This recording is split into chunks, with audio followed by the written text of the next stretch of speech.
Hi, I'm Samantha Heil, Executive Director of Book Fair at Bel Air, and I'd love to invite you to one of the biggest bookish events in the region. Join us on Saturday, August 8th, 2026 from 10 a.m. to 2 p.m. at APG FCU Arena at Hartford Community College for a free, family-friendly event celebrating books, readers, and community. Book Fair at Bel Air features more than 110 authors and vendors, best-selling featured authors, kids' activities, face painting, story time, arts and crafts, photo ops, and plenty of fun for readers of all ages. Whether you're a lifelong reader, raising future bookworms, or just looking for a unique day out with the family, there's something for everyone at Book Fair at Bel Air. Learn more at www.bookfairatbelair.org or follow us on Instagram at Book Fair at Bel Air. We hope to see you there this August.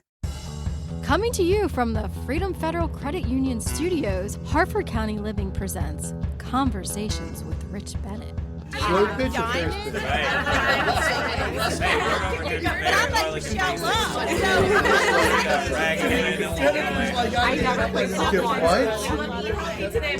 It's probably the least sexy part of organizing.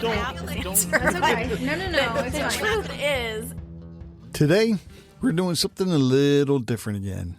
You know, whether you're listening while you're driving to a family cookout, relaxing on your porch, or getting ready for a fireworks display tonight, or maybe you're working today because not everyone gets the holiday off, I want to thank you for spending a little time with me. You know, America celebrates a milestone that every few nations ever reach. 250 years. Tomorrow, July 4th, 2026, we will be celebrating 250 years. That's amazing. Just saying those words is incredible. Think about that for a second. For 250 years, generation after generation has added another chapter to the story of this country. Some chapters have been inspiring. Some have been heartbreaking. Some have changed the world forever. But every chapter has been written by people. Not just famous people. Not just presidents. And not just generals. And not just inventors. People like you and me. Now, before we go any further, I want to tell you what this episode is not. This isn't going to be a political discussion. It's not a history lecture. And it's certainly not about telling anyone what they should think. There are plenty of places you can go for debates and opinions. That's not why I wanted to sit down with you today. Instead, I simply wanted to have a conversation. I wanted to reflect on what America means to me. I wanted to share some of the lessons I've learned through hundreds of conversations on this podcast, through my work of Hartford County Living, through serving in the Marine Corps, and through meeting incredible people from every walk of life. My hope is that by the end of this episode, you'll spend a few minutes thinking about what America means to you. Because no matter where we come from, our stories are part of something much bigger. One of my favorite things about hosting this podcast is that I get to meet people I probably never would have crossed paths with otherwise. Authors, entrepreneurs, veterans, artists, musicians, teachers, community leaders, people who have overcome addiction, people who have survived incredible hardships, people who have built businesses from nothing, people who have dedicated their lives to serving others. If you've listened to this show for any length of time, you've probably noticed something. Everyone has a story. Every single person. Some stories are joyful. Others are painful. Some are filled with unexpected twists. Others are still being written. But every story matters. And when I think about America turning 250 years old, I don't immediately think about famous landmarks or history books. I think about people. Because countries aren't built by buildings. They're built by people. They're strengthened by families who work hard every day, by neighbors who look out for one another, by volunteers who give their time without expecting anything in return, by small business owners who take a chance on themselves, and by parents trying to raise good kids, by teachers who inspire the next generation, by first responders who answer the call when others are running away, by members of our military who choose to serve something bigger than themselves. Those are the people who make America what it is. And my view has changed over the years. When I was younger, I probably looked at America the way many of us do. I saw the headlines. I learned about the dates. I memorized names in history class. Or at least I tried to. But the older I've gotten, the more I've realized something. History isn't just something we read about. History is happening every single day. It's happening in local businesses. It's happening in churches. It's happening in schools, at dinner tables, in hospitals. It's happening in neighborhoods all across this country. Every decision we make, every person we encourage, every problem we solve, every child we mentor, every business we build, every act of service, those become part of the story. Most of us will never have our names in history books, and that's fine. I'm fine with that, because history has always depended on ordinary people doing extraordinary things without expecting recognition. Over the years, I've had the privilege of interviewing people who have experienced incredible challenges. People who've lost loved ones, people who've battled illness, people who've overcome addiction, people who started over after failure, people who left successful careers to chase a dream, people who discovered purpose after tragedy. If there's one thing I've learned from all of those conversations, it's this. The human spirit is incredibly resilient. We often discover our greatest strength during our hardest seasons. That isn't unique to America, but it certainly has been a part of America's story from the very beginning.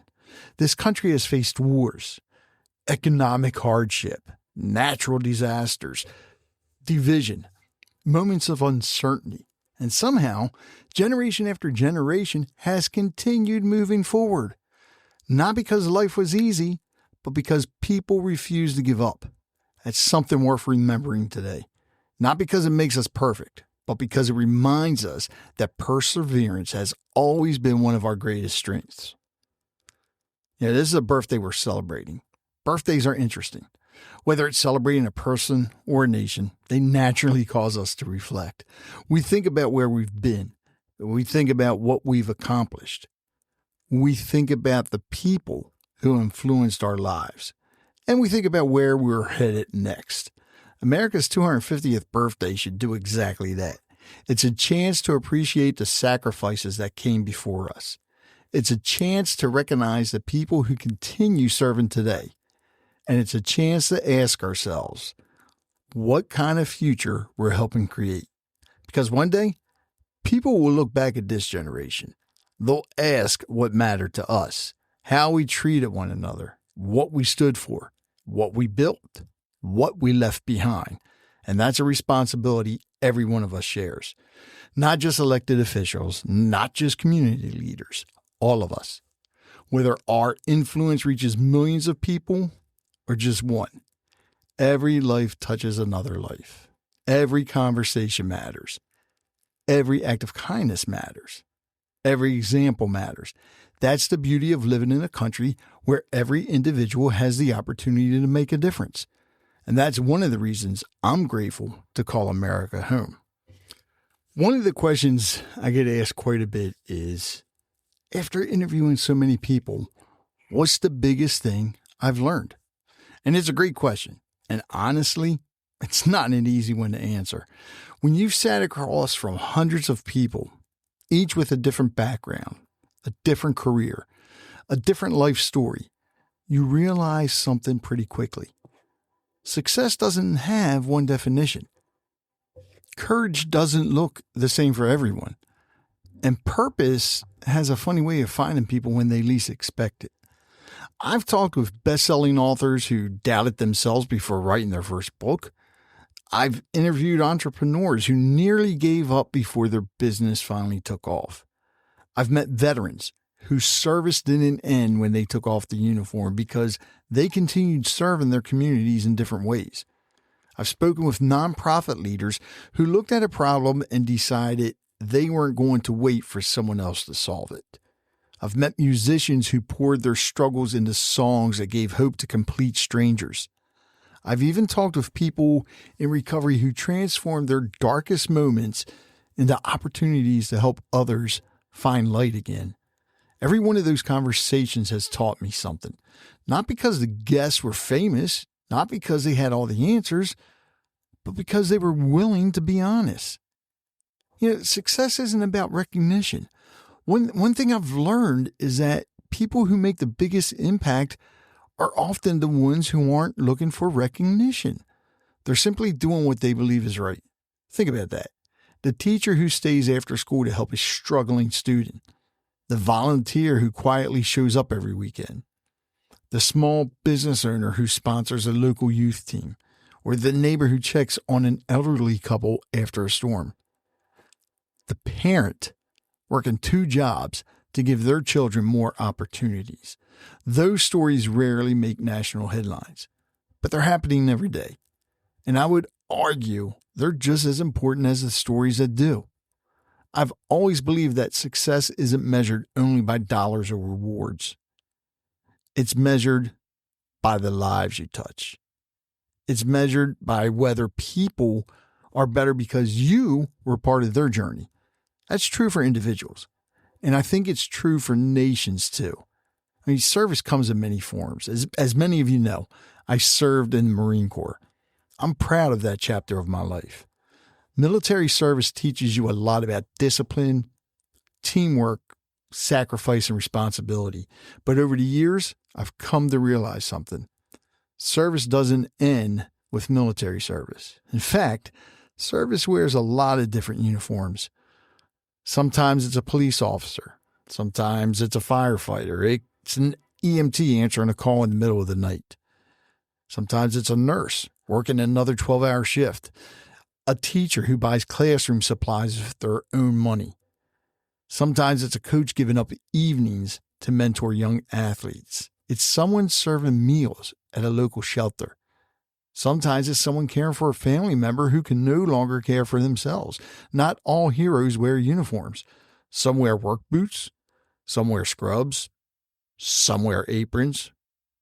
Some wear business attire and others wear blue jeans. And some don't realize they're heroes at all. When I think about America, I think about those people. They're the heartbeat of our communities. Another lesson that stayed with me is this. People are far stronger than they realize. I've interviewed guests who have faced unimaginable loss. People who buried children, who survived addiction, who rebuilt their lives after bankruptcy. People who overcame illnesses doctors weren't sure they'd survive. People who lost everything and somehow found the strength to begin again. If you only looked at their lives today, you might never know what they've been through, because resilience has a quiet way of showing itself. It doesn't always make noise. It just keeps moving forward. That's something I've come to admire. Life knocks every single one of us down at some point, and that's unavoidable. The question isn't whether we'll face hardship. The question is what we'll do next. And over again, my guests have reminded me that our setbacks don't have to define us. Sometimes they become the very thing that gives us purpose. And the American dream looks different for everyone. When people hear the phrase, the American dream, they often picture a nice house, a successful career, maybe financial security. And there's nothing wrong with those things. But after all these conversations, I've come to believe the American dream is much bigger than that. For one person, it's opening a family-owned restaurant. For another, it's writing a book. For someone else, it's becoming a first-generation college graduate. And for another, it's finally living free from addiction. For some, it's becoming a citizen of this country. And for others, it's raising children who grow up knowing they're loved. There isn't just one American dream. There are millions of them. And every day, people wake up trying to move one step closer to theirs. I think that's something worth celebrating. We have more in common than we think. You know what surprised me the most? It's not how different people are. It's how similar they are. I've interviewed people with completely different careers, different beliefs, different backgrounds, different life experiences. Yet after the microphones are turned off, most conversations come back to the same things: family, purpose, hope, friendship, faith, legacy, helping others, making a difference, wanting to leave the world better than they found it. Those aren't political values. They're human values. And maybe that's one of the biggest lessons I've learned. When we slow down long enough to truly listen to someone, we often discover we have much more in common than we first imagined. That's one of the reasons I named this show, let me rephrase that, one of the reasons I renamed the show Conversations with Rich Bennett. And I think Christy Breslin realized that when she gave me the idea to change it to that. Not interviews, conversations. Because conversations have a way of breaking down walls. They create understanding. They build friendships. They challenge our assumptions. Sometimes they even change our lives. I've been fortunate enough to experience that hundreds of times. And I'm incredibly grateful for every single guest who's trusted me enough to share their story. Because each conversation has reminded me of something important. Every person matters. Every story matters. Every voice matters. And when we take the time to listen to one another, we don't just learn about another person. We learn something about ourselves. If you listen to this podcast for any length of time, especially from the beginning, or if you followed Harford County Living over the years, you've probably noticed a pattern. I love talking about community. I love talking about businesses and people. Nonprofits. And some people might wonder why. After all, there are countless stories happening around the country every day. So why spend so much time highlighting local businesses, local nonprofits, local artists, restaurants, and the people who call one county home? And I have done that for over 10 years. I know I do get people from all over the world on, but I still focus on the people here in and around Harford County. And that answer is actually pretty simple. Because that's where life happens. It's easy to get caught up in what's happening across the country or around the world. We have access to headlines every minute of every day. We know what's happening thousands of miles away almost as quickly as we know what's happening next door. There's value in staying informed. But sometimes, in all the noise, we forget to notice the people right in front of us. The family-owned restaurant where everyone knows your name. Sounds like a song. The barber who's been cutting hair for 3 generations. Actually, Rudy may have been doing it. Yeah, about that. The local coffee shop where conversations start between complete strangers. The bookstore or library where an aspiring author nervously holds a signing for their very first novel. The small business owner who takes a chance on opening a storefront because they believe in their dream. Those places aren't just businesses. They're gathering places. They're part of the fabric of a community. And communities are what hold a nation together. One of the greatest joys I've had through conversations with Rich Bennett and Harford County Living has been getting to know local business owners. If you've ever owned a business, you know it isn't easy. There are long days, sleepless nights, unexpected expenses, moments when you question whether you made the right decision. But entrepreneurs keep going, not because it's easy, because they believe in what they're building. Every time someone opens a small business, they're making a statement. They're saying, I believe I can create something that serves others. And that's inspiring. has been part of America's story from the very beginning. Innovation doesn't always start in a boardroom. Sometimes it starts around a kitchen table, in a garage. Sometimes it begins with nothing more than an idea, a little courage, and a willingness to work hard. I've interviewed enough entrepreneurs to know that success barely happens overnight. It's very rare. Behind every successful business are countless hours that no one ever sees. The late nights, the early mornings, setbacks, sacrifices, the determination. That's worth celebrating. Another thing I've learned over the years is that communities don't become great by accident. They're built by people who care. The volunteer who gives up a Saturday to clean a park.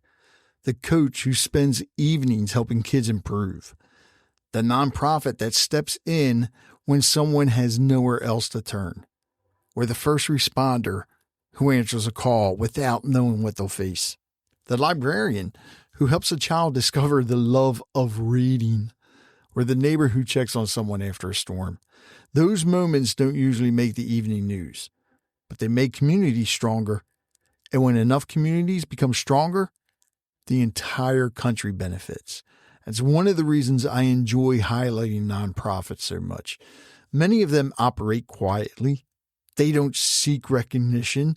They're simply trying to meet a need, feed a family, support a veteran, help someone in recovery, even find homes for animals or provide scholarships, offer hope. I've met so many people who could have chosen an easier path. Instead, they chose to serve. To me, that's one of the best examples of the American spirit. And people sometimes ask me why I started the podcast. That answer is pretty simple too, because stories connect us. Long before podcast, long before television, and definitely long before social media, people gathered together and shared stories. Stories teach us. They inspire us. Stories remind us that we're not alone. When someone shares how they overcame adversity, it gives someone else the courage to keep going. When an entrepreneur shares their failures as well as their successes, it encourages someone who's just getting started. When a veteran reflects on service, younger generations gain a deeper appreciation for sacrifice. And when an artist explains the inspiration behind their work, we begin to see the world through different eyes. Stories have always shaped America. Every family has them. Every community has them. And every generation passes them along. Some are funny. Some are heartbreaking. Some become family legends that are told around dinner tables for decades. Those stories matter because they remind us where we've been and help guide where we're going. You know, as we celebrate America's 250th birthday, I want to challenge all of us to do something simple. Look around. Really, really look around. Notice the people who make your community special.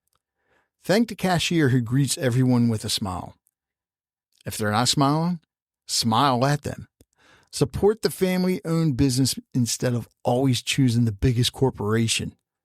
Visit a local museum, we got a couple of them here, and learn something about the place you call home. Attend a community event. Volunteer for a cause that matters to you. And introduce yourself to a neighbor you've never met.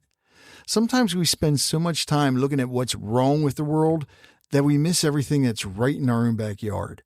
That's one of the greatest privileges I've had through Harford County living. I've been able to see the incredible things happening every single day that often never make the headlines. The generous people, the creative people, the determined people, the compassionate people, and the people quietly making a difference without expecting applause. They remind me that hope isn't something we have to search for. It's already here. Sometimes we just need to pay closer attention. You know, when people think about America, they often picture monuments, famous cities, or historic landmarks. Those places are important, but America isn't just found in Washington, D.C., or New York or Philadelphia or Los Angeles. America lives in small towns and rural communities and neighborhoods, on main streets, in local diners, at country fairs and county fairs and farm fairs, church halls, baseball fields, inside volunteer fire companies, in family-owned businesses, around kitchen tables where families gather at the end of the day. That's where our values are passed from one generation to the next.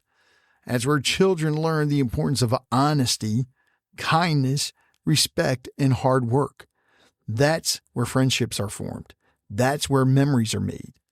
That's where America continues to grow. No matter how much the world changes, I hope we never lose sight of the importance of community. Because when communities thrive, our country thrives. As we celebrate America's 250th birthday, I think it's only natural to spend some time looking back, to remember the people who came before us, the sacrifices they made, the challenges they faced, the dreams they chased. But I also think birthdays invite us to look ahead. They ask us an important question. What's next? Not just for America, for each of us. What kind of future do we want to help create? What kind of neighbors do we want to be? What kind of communities do we want to build? And what kind of example do we want to leave for the next generation? Those questions don't have easy answers, but they're worth asking, because the future isn't something that simply happens to us. It's something we help shape every single day. Every decision matters. Every conversation matters. Every relationship matters. And every opportunity to encourage someone matters.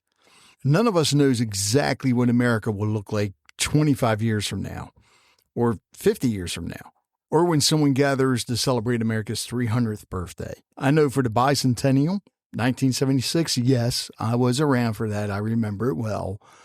I didn't know what another 50 years was going to bring, but I do know this. The story will continue to be written by ordinary people, just like it always has been. Sometimes it can feel like hope is in short supply.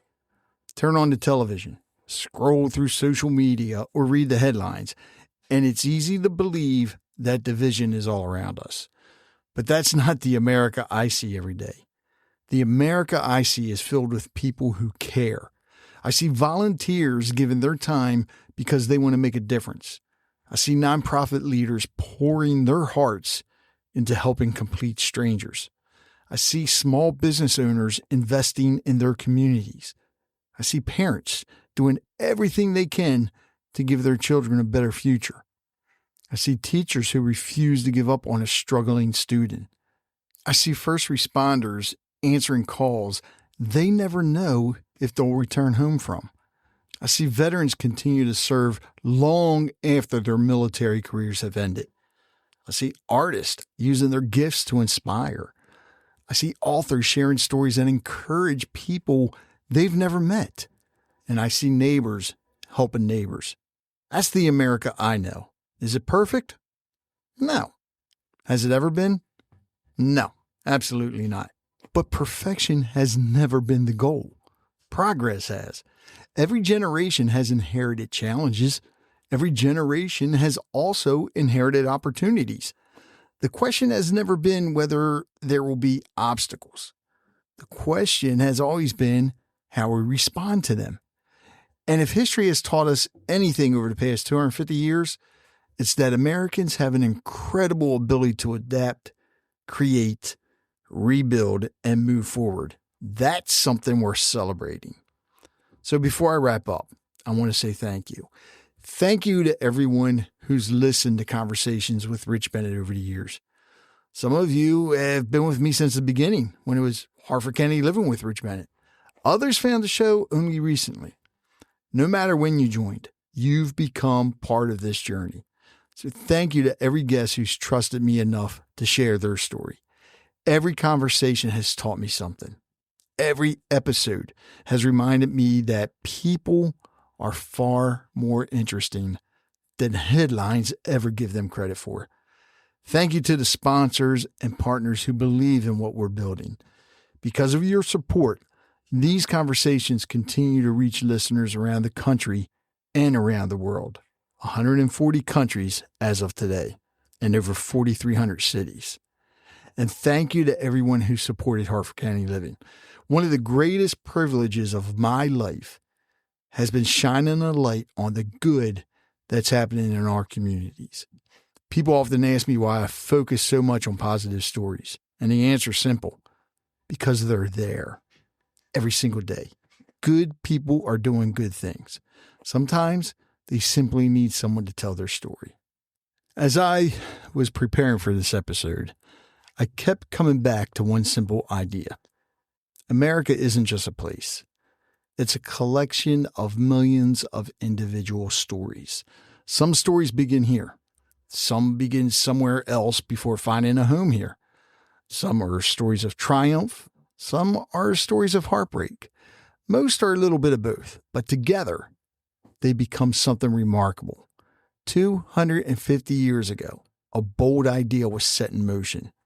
Since then, generation after generation has added another chapter.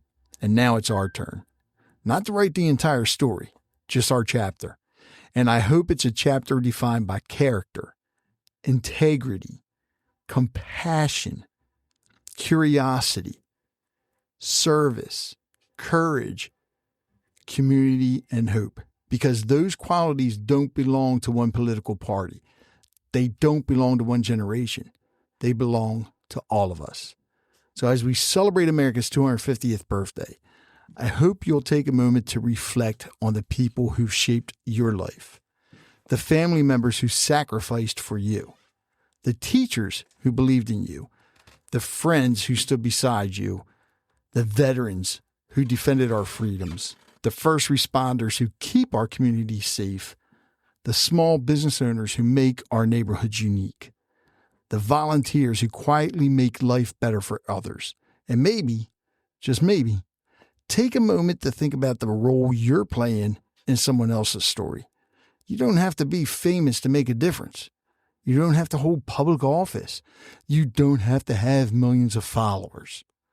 Sometimes the greatest impact comes from simply showing up, being kind, working hard, listening well, serving others, and leaving people better than you found them. If each of us commits to doing that, then I believe America's best days will always be ahead of us. Happy 250th birthday, America. Happy Independence Day. Thank you for spending part of your holiday with me. And until next time, I'm Rich Bennett. Thanks for listening. And remember, every great conversation starts with someone willing to listen and someone willing to share. Now it's your turn. Join the conversation by sharing this episode, leaving a comment, or reaching out to me directly. Take care, be kind to one another, and I'll talk with you again soon.